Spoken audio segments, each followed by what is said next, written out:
Assalamu alaikum wa rahmatullahi wa barakatuh. Alhamdulillah, I live yet another day into 17 of Muharram 1442. Today is the 5th of September 2020, and I'm back again to share more information, to look into another provisions under the Clean Air Regulations 2014 of the Malaysian Environmental Quality Act 1974. Okay, before we move on, I have to remind everyone again, especially Muslim brothers and sisters. For the Muslim brothers, if you are in for a Friday prayer in any mosque and the khatib is about to preach the khutbah, please do not view my video, turn my video off.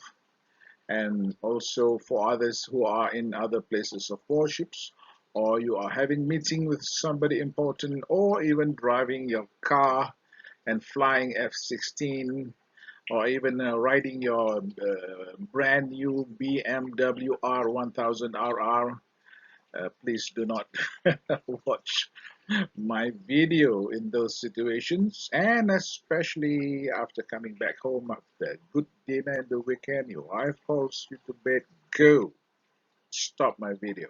All right, now I'm going to share you another regulation today, as I said, but I also want to thank YouTube for inventing such a platform like this, which is not found from the days I was studying. Those days, my earlier days, my younger days. We don't have all this access to information. It's about cycling 10 to 15 kilometers from home to the library or to the bookshop, and traveling from one place to another, one library to another, to study, to look for information. But today, alhamdulillah, we have got avenues like YouTube to have all this accessible within the end of our fingertips. For that, I must say YouTube, I believe part of Google, congratulations, you got yourself a good invention. Now, let us proceed with what we're going to share with you today. And also, subscribers and viewers, thank you very much. Before I forget you, I will never forget you anyway. Thank you very much. Please share to people whom you know is subjected to all these provisions, okay? Right. Today, we're going to look into Regulation 22, which is a provision under Malaysian legislation of this law, enabling the Director General of Environment, namely the KP of the DOE, the DG of DOE, and his officers uh, to, to, to look into situations, to act and react over certain environmental situations. And in those situations, uh, rendering the DOE to rethink and reconsider of the current standards that we are subscribing from in our factory, in our from our activities. Now, what are those situations? Before we look into what are those situations, let me show you this. The word is,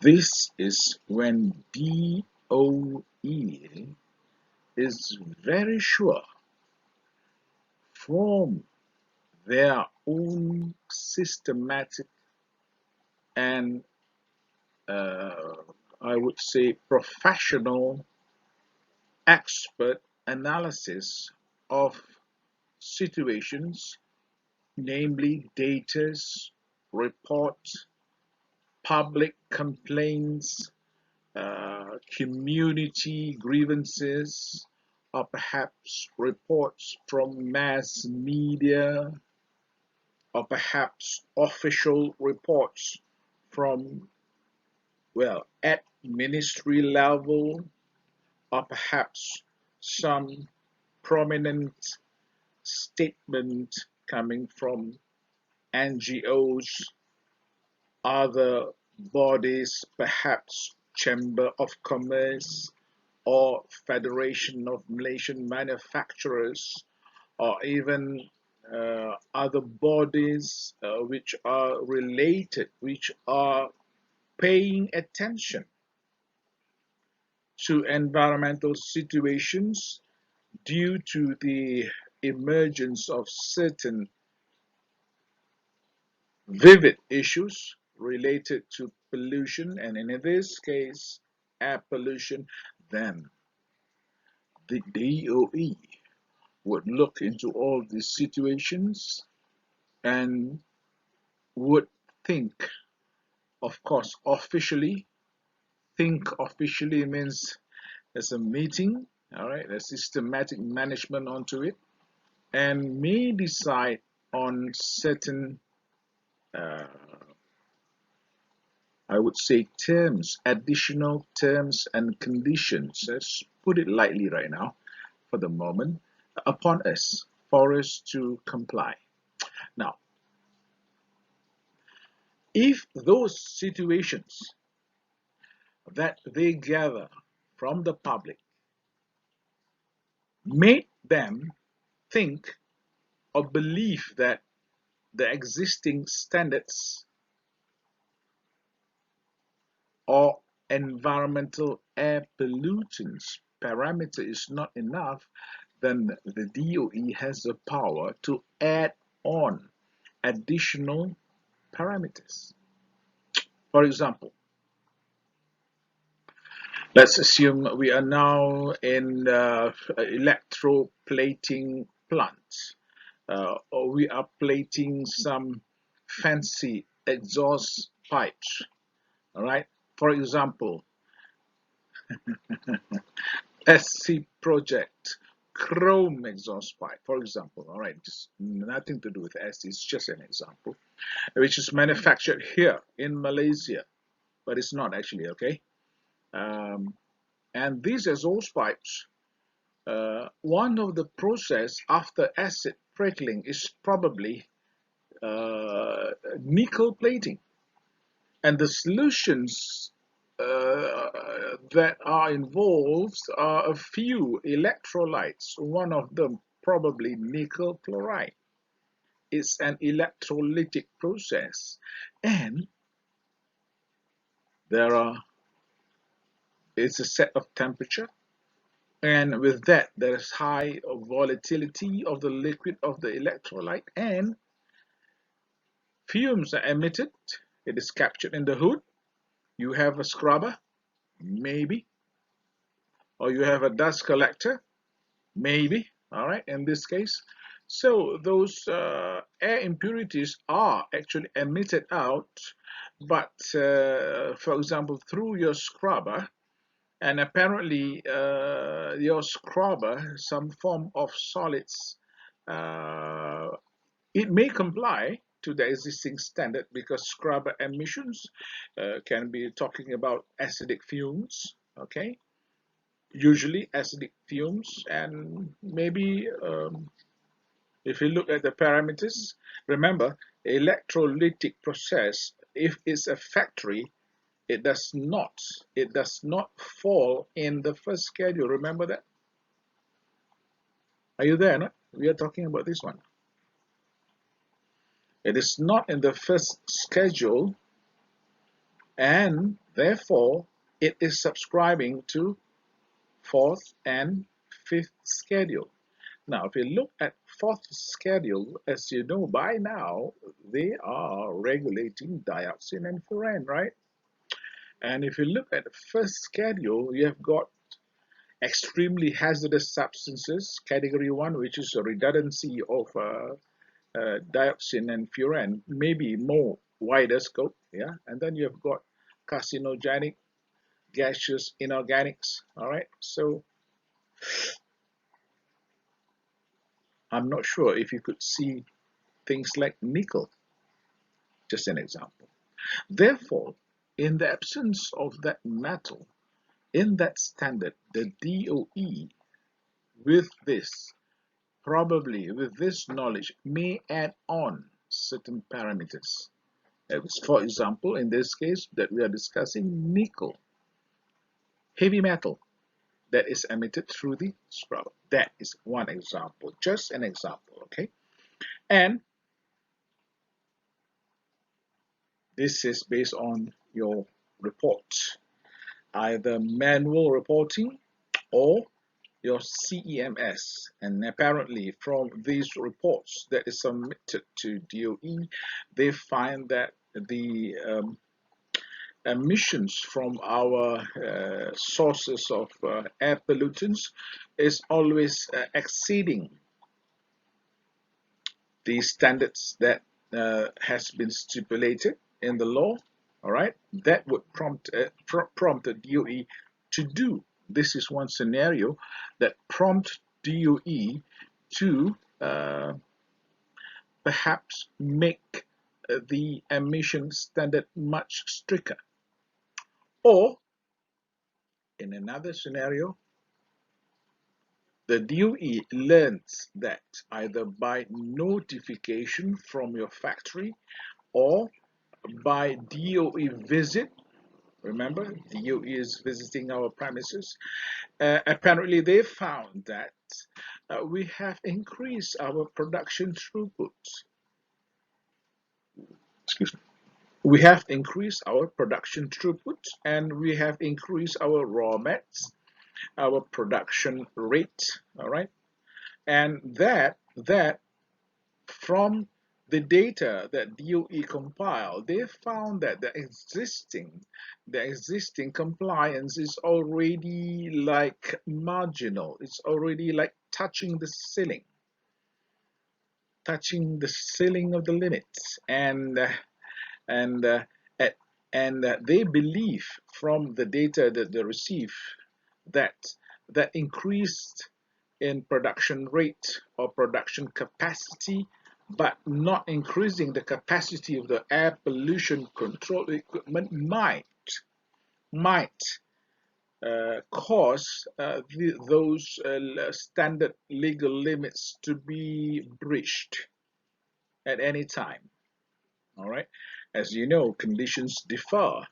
Abiotic conditions differ. It's all about physics. Now, when that is expected, then the DOE can come up with some additional conditions or directive for us to comply. We will come to that. Now, another situation is, remember BATI, best available technology, economically achievable. From the DOE's opinion, it is found that what we have done, the best available technique, economically achievable, that we have deployed is too little and not that good. Okay, to protect what public health, safety, welfare, and even for the environmental quality, it is not sufficient. Probably, for example, if we have a hood on top of our galvanizing tank, or wave soda, or solvent-based washing, or our what do you call furniture factory planning, deburring, very fine dust is coming up, etc., etc.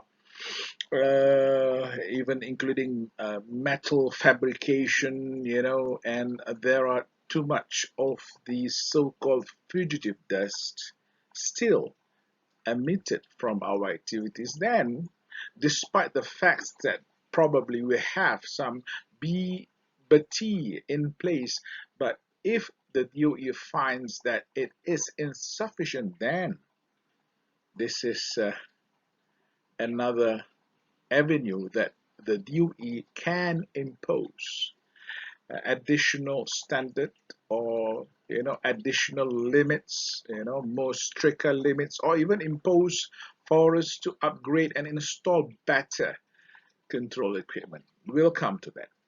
Now, these are basically, this opinion of DOE is basically due to this factor, okay, and it's due to this factor, and also due to this factor. And if you look at this factor closely, what is it talking about? Accumulation of pollutants. And that accumulation of pollutants in this case could be obvious already, or in the form of it is seen like damaging certain civil structure, like corrosion on certain civil structure or public structures, buildings, for example, vehicles, or even plants. There's too much of a soot or black soot, or some deformation of vegetation. It becomes rot. It becomes like it display. The leaves start to display golden color prematurely, for example, getting brown, change in color from the normal color of vegetation, which is within that vicinity. These are a higher level of the broader level of bioreceptors. These are all evidential, easily seen, and one can make some simple deduction that this changes in the vegetation, the grasses, the leaves of trees, may be due to some level of air pollution in the area, and perhaps somebody would be taking samples of those, what they call samples of those leaves, trees, pulps, perhaps grasses, and take them to the lab and do some bio assay and do some fingerprinting and determine what sort of particulates is present in the leaves, and they can determine what sort of impurities or pollutants is affecting those leaves, which changes its perhaps morphology. It could involve some plant pathology. Okay, so that could happen, and that accumulation is now evidence. Therefore, if from those fingerprinting the DOE is able to pinpoint the source of those pollution, then we can be having a surprise written instruction or even notice from DOE to step up our control measures. Yeah, that's one thing. And another important bioreceptor in the area is people, dwellers who are living in the area. It could be residential areas which is nearby certain meters or hundreds of meters or even kilometers, but they are nearby and they are susceptible to receive the dropouts of our air emission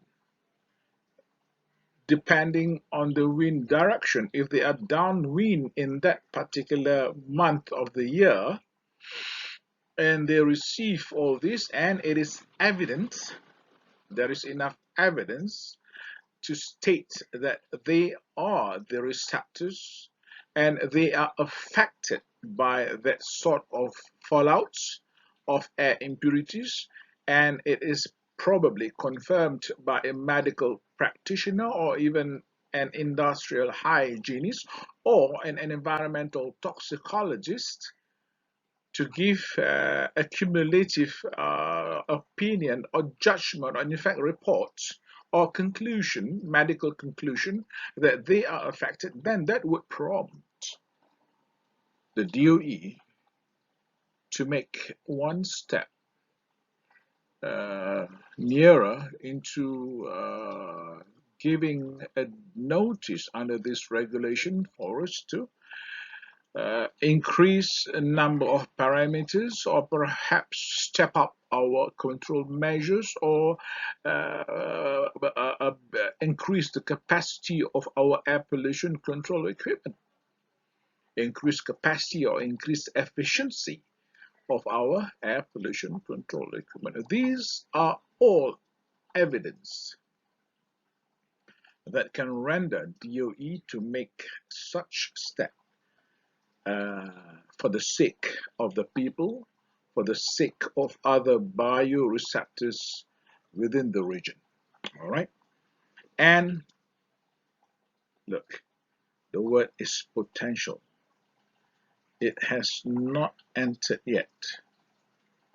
Potential to enter the atmosphere. It is not there yet, but the way that we operate, and with the report that DOE is observing all the time, and the feedback from community of what they felt, of what they saw, and our production figures, and based also primarily from DOE visits to our plants, because they know the capacity of our air pollution control equipment, they know the capacity of our processes, they know the type of air pollutants which can be emitted out, can be, maybe emitted out. Then with that situation, DOE can use this regulation as a preventive measure. Before things happen, DOE can have a prevention via enforcement. This is a remarkable law, via enforcement, to have a prevention. Of course, when it is, viewed by some experts in the DOE who knows data, who knows the production mechanism, and knows the limitation that we have in our plant, then it is enough for them to conclude that, okay, there is a potential release of air impurities from so and so processes of our plants. Then they will come to the next step. All right, so these are what DOE could do. From here, what DOE can infer from. All right, okay, this is enough situations or enough conditions for DOE to get into the next step. Now, what can they do? Let us take a look. Let us just take a look. According to this law, all right, based on what I have said in the last slide, based on those situations, look, DOE can, look at this one, issue us a, what is this? black and white. It's a written notice. It is not just a normal sort of instruction. All right, it is not even a verbal instruction. It is a written notice. And we have to understand that when DOE issue a notice, the liability that we have is if we don't comply to that notice exactly what is asked to be done at a certain specified time or period of time, we are liable to judicial process. The DOE can summon us in court because remember, contravening any part of this environmental law of Malaysia is a criminal offense. I hope you remember that. That is, I have talked about it, I think, in earlier videos. One of my first few videos, I've emphasized on that. Okay, now let's continue. Based on that situation, probability or occurrences or complaints from the public, as I said from the displayed in the previous, just the last slide. Look, DOE through that notice can ask us to make measurement, even sample, analyze, even monitor. This is frequent, this is continuous, and record and report. What? Let's take a look.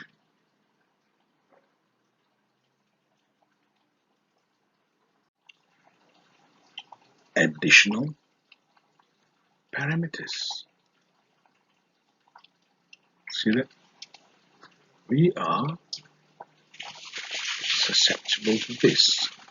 Therefore, we have to know the situation not only based on the data of sampling and analysis that we do on a monthly basis, but we must also be sensitive based on the raw mats that we use, because nobody else know our raw mats except ourselves, what we use, what are the chemical compounds.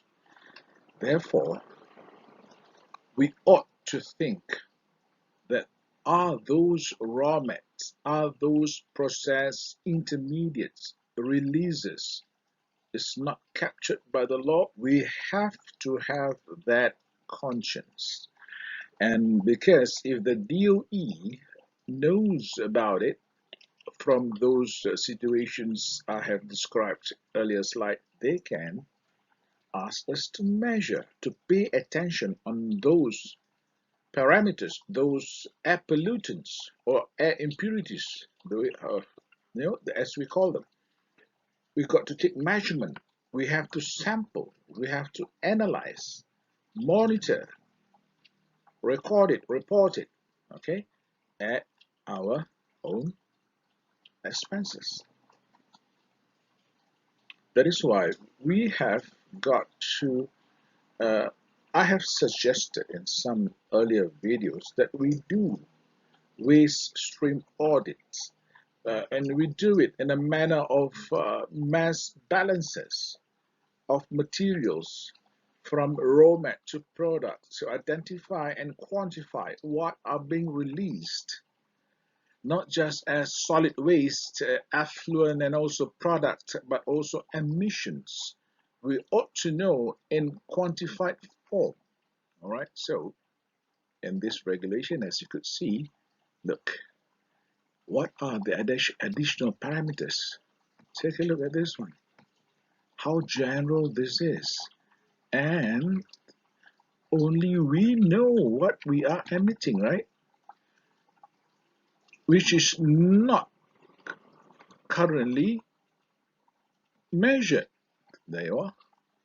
And this is where we have got to be careful. We have to know all environmental hazardous substances that we have in our plant, from input to output, from the intake of raw mat, auxiliary materials, process reactions, the byproducts of reactions, until we get the product, the entire life cycle perspective, you can say, in that middle sector of the product, okay, materials. Now, these are potentially instructed by DOE if those situations, as I discussed earlier, happen. And also perhaps other forms of air pollutants that could enter the atmosphere. You know, it might not be there, but out of curiosity, even though it's curiosity, it is a process of identification. DOE has the power to ask us to monitor if a substance so and so is present or not. They may give us a list of air pollutants for us to analyze, and we are obliged. This is this particular regulations. And also there are some other emissions probably adjoining to our main stream of flow of air impurities, which is concerning. Then the DOE can exercise their rights under this regulation to ask us to perform sampling, analysis, and reporting about those emissions that weren't covered, uh, perhaps by second schedule, third schedule, fourth schedule, and even fifth schedule. That is where this is important, you know.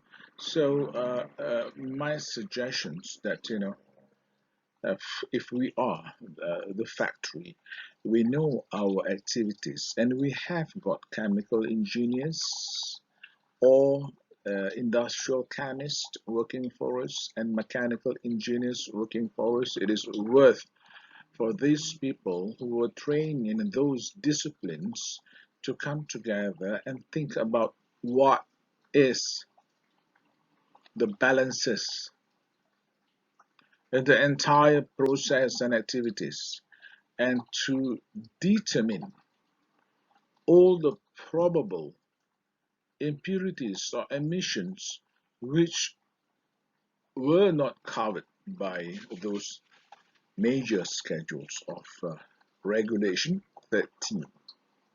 All right, and also may have it may include more frequent monitoring of certain materials, of certain, sorry, air impurities. It is inclusive. All right, and well, look at this: additional monitoring points or station is probable. It is possible for the DOE to ask us to monitor the dust fallout at some areas of the adjacent bioreceptors. It could be a school. Then we may be asked to monitor the emissions probably from our dust collector if it is affecting the school. So we have got to deploy equipment. The DOE can give us a notice asking us to have, for example, just an example, all right? I'm not bypassing or superseding what the DOE is doing. It's just the law, okay? The DOE, let's say, upon continuous remarks or statement made by the headmaster of a school, probably, that they are having some form of smell, or probably some symptoms of, you know, flu, you know, or coughing, and they believe that it is coming from our factory, and they inform the DOE, and DOE can, upon their own personal observation from inspection, probably repeatedly, come to a standpoint that they give us an instruction to have an external monitoring station located in the school. And that monitoring probably is specific on certain types of air pollutants or dust or any kinds of air impurities, which is identical to what we are releasing from our stacks, from our dust collector probably, or scrubber or ESP.